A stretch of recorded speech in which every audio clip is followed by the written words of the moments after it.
name is Brittany Larson. I'm the library director for the Muskego Public Library. Welcome to my kitchen. We're doing a segment called Dining with the Directors, and it's basically just a look into our lives and our kitchen and our meals, because food is something we can all share right now.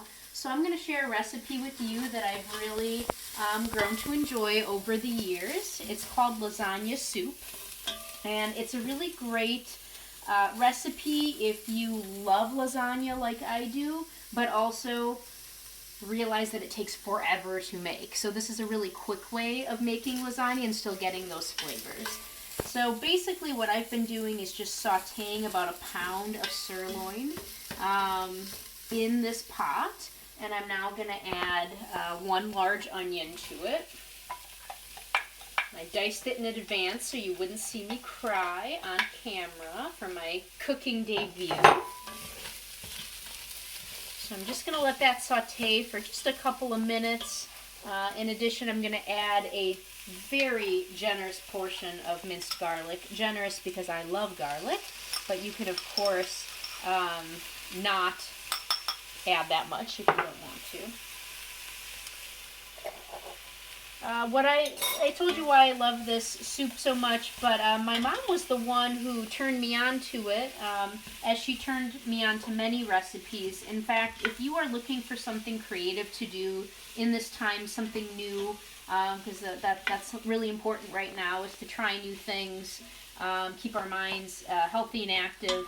And what she did was she created a family cookbook for us. So she gathered all the recipes from different family members, and she put them all in one binder and presented it to us as a gift. That was really meaningful to my family, and every time I open the binder, it's just full of memories. So this recipe was one that she put in our family cookbook. I think it eventually or originally came from Rachel Ray, but you know, we tweaked it over the years to make it our own. So the garlic and the onion and the 1 pound of beef has been sauteing for a while. And next, what we're going to want to do is consult the recipe, because I have nothing memorized. I do not have great short-term or long-term memory. And what does it say next? After it's softened, stir in 2 cups of water. So 2 cups of water. And what's also great about this recipe is it's a 1-pot soup. Doing dishes is not my favorite thing, so the fact that I can do everything in one pot is pretty exciting for me and for my husband as well.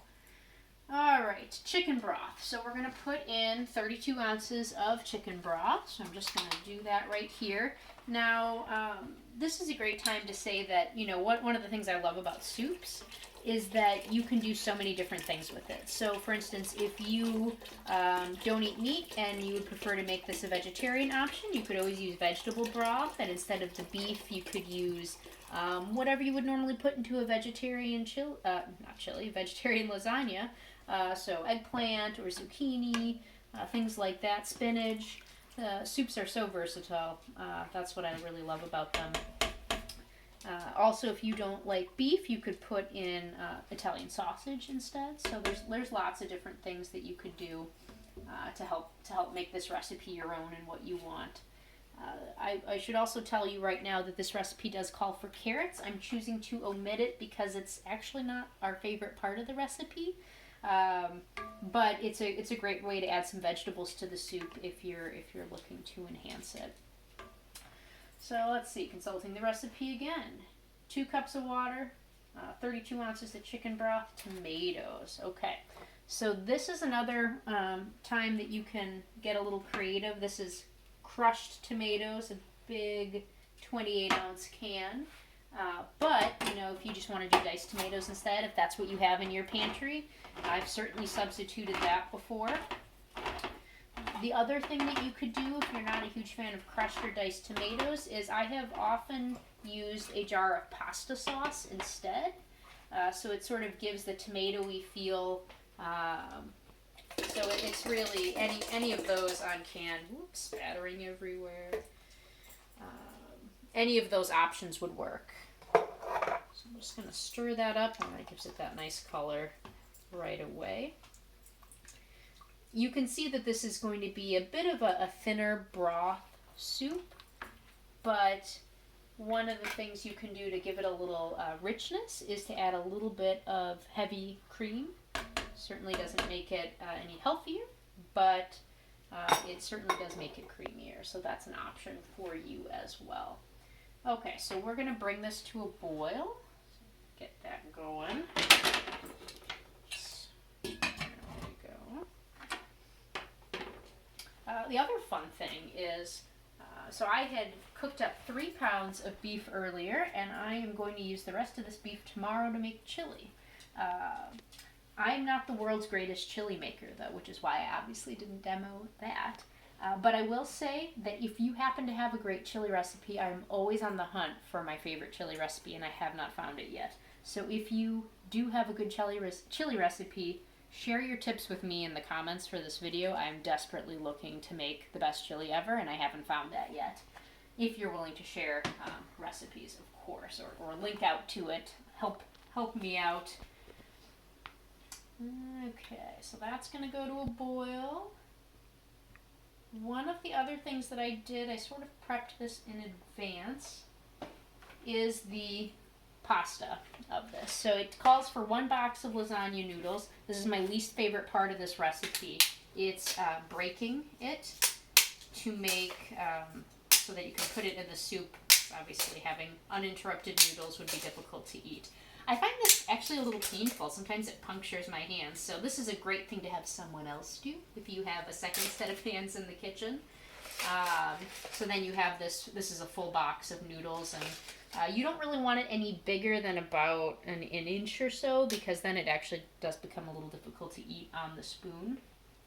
The other tip I do want to say with this recipe is you do not want to put more noodles in than you think you're going to eat soup. So if you think you're going to have leftovers, only put a portion of the noodles in, because these noodles will absorb all the liquid of the soup afterwards, and you will just be left with some flavored noodles, which is still tasty, but then you'll probably have to add a second thing of broth when you're reheating the soup to bring it back to soup status.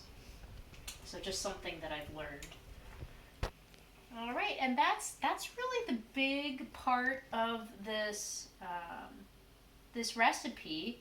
You know, after it comes to a boil, all I'm going to do is add the pasta and cook that for about 15 minutes. Add a little salt and pepper and basil. Okay, so get a little basil. Now this recipe calls for fresh basil, but again, I don't always have that on hand, or the basil might go bad, so I just substitute for dried basil because that works. So I'm just going to add the pasta and the basil, and then the thing you don't want to forget, a little dollop of ricotta cheese after the soup is done. Delicious, totally makes it taste like lasagna. If you're my husband, who does not like ricotta, right, Jordan? Do not. Nope, does not like ricotta. So it's great because you add it as a dollop at the end as you're serving the soup. So for those people who don't like it, which is crazy to me, then you can omit it. And then for people who love it, you can add a ton of it. And then sprinkle a little Parmesan cheese at the end as well. So that pretty much makes it a lasagna, right? You have the tomatoes, you have the noodles, you have the meat, you have the onion, you have the cheeses, and it's really quick, and to me replicates the flavors of lasagna enough where it does the trick, and it saves me the time of making pans of it, which maybe there are people who make lasagna fast, but I am not one of them. It takes me a very long time. So that's it. That's my lasagna soup. So what I will do is I'll post a link to the actual recipe so you can take a look at it. But the other thing that I want to talk about is I wouldn't be much of a library director if I didn't talk about library resources in this. And one of the things that I do to get new recipes, because I've been so bored with the recipes that I've been making, and I just needed new inspiration. So if you are on your trusty library website, perhaps the Muskego Public Library, there's an electronic resources page that we have. All right. And we are very fortunate to be part of a library system, Bridges Library System for Waukesha and Jefferson County. And so we have access to a lot of online resources, right? So Consumer Reports, Ancestry.com, which is free from home right now. But we also have access to something called Flipster. And that is magazines, electronic magazines that normally you'd have to pay to subscribe to. You can get it on your phone, tablet, computer, 90 magazines to choose from. So I use Flipster quite a bit. You just click on that, enter your library card number. I've already entered that. And what you're going to do is see a lot of different magazines. And I clicked cooking and what I have found. So you can see there's Gluten-Free Living, Good Housekeeping, Food and Wine magazine. And if you take a look at this is purely by chance, I assure you. Their magazine talks about lasagna forever. Okay, so that's a nice tie into the recipe that I did. But my two favorite magazines that are on here are the Food Network magazine, because they always have really good recipes going on. So Make It in Minutes, Easiest Dinners Ever. I'm a big fan of those.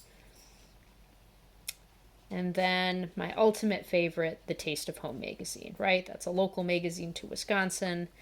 And it's just a great magazine, great recipes. So if you're looking for new recipes to try out, I would highly recommend going to Muskego Public Library's website, electronic resources, and check out Flipster. Lots of great cooking magazines. Of course, we also have soup cookbooks as well, and you can request those through our new curbside pickup services, and we'll be happy to get that to you. So, looks like my soup is boiling right now. So I am just going to add my pasta. Just enough. I'm doing it all. We're probably going to eat a lot of soup tonight. Yep. So, Jordan's hungry too.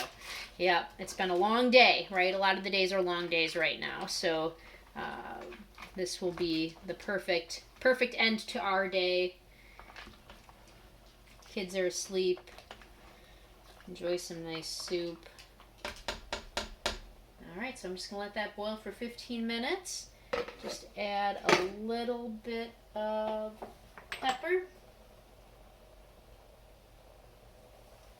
A little bit of salt to taste, of course.